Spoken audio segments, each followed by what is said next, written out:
이번 시간에는 전체적인 것을 묻는 문제 중에서 어조 문제 유형을 알아보고 예제를 풀어보겠습니다. 독해 문제에서 어조는 도대체 뭘 물어보는 걸까요? 어조란 글의 분위기를 묻는 문제입니다. 설명문이라면 정보를 주는 교육적인, 중립적인 같은 보기 중에서 하나가 정답이 되고, 논설문이라면 논쟁적인, 비판적인, 방어적인 같은 보기 중에서 하나가 정답이 됩니다.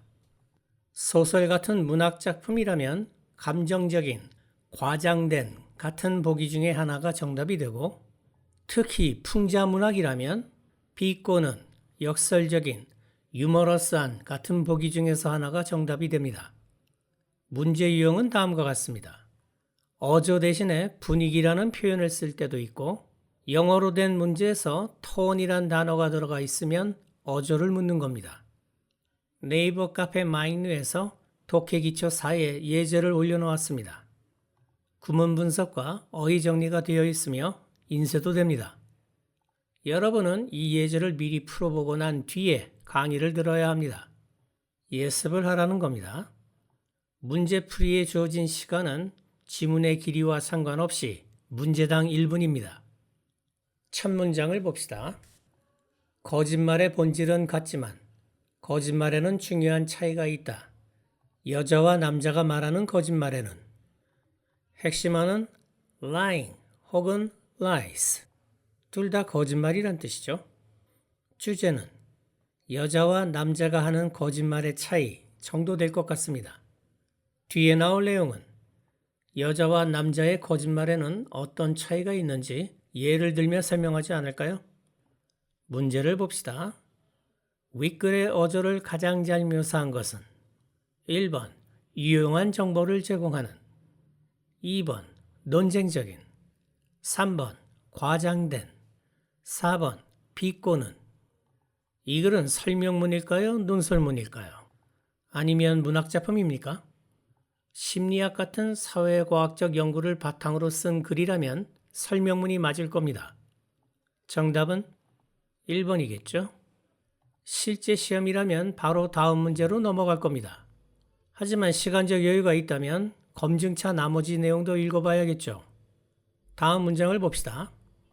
버지니아 대학의 심리학자 벨라 M. 드파울러가 1991년에 했던 연구는 발견했다. 여자가 거짓말할 때 다른 사람의 기분을 더 좋게 만드는 데 초점을 맞추는 경향이 있다는 사실을. 예를 들어 저녁 식사가 정말 맛있어요 라고 여주인에게 말하는 여자처럼 한 입 먹을 때마다 움찔거리면서도, 한 입 먹을 때마다 움찔거린다는 말은 음식이 아주 맛이 없다는 뜻입니다. 반면에 많은 남자가 하는 거짓말의 중심에는 남성적 자아가 있다.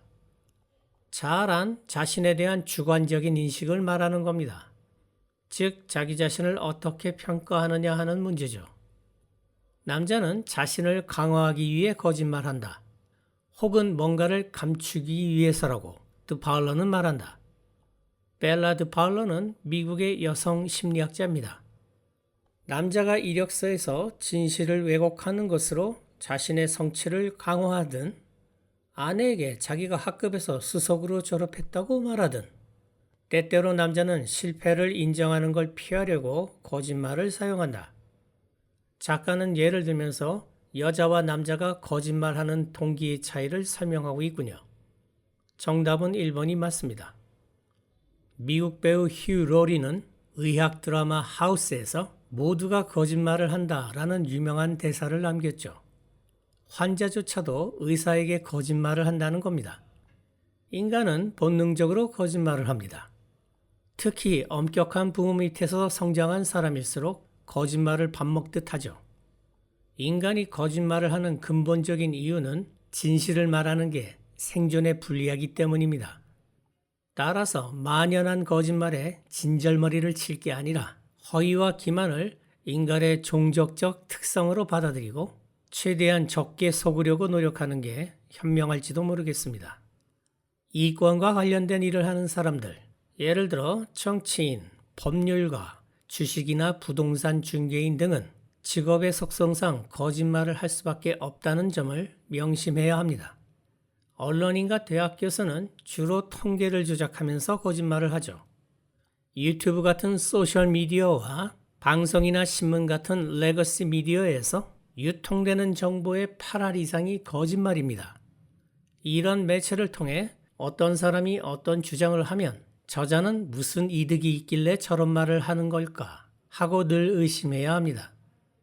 이것으로 독해기초 4 어조편 강의를 끝마치겠습니다.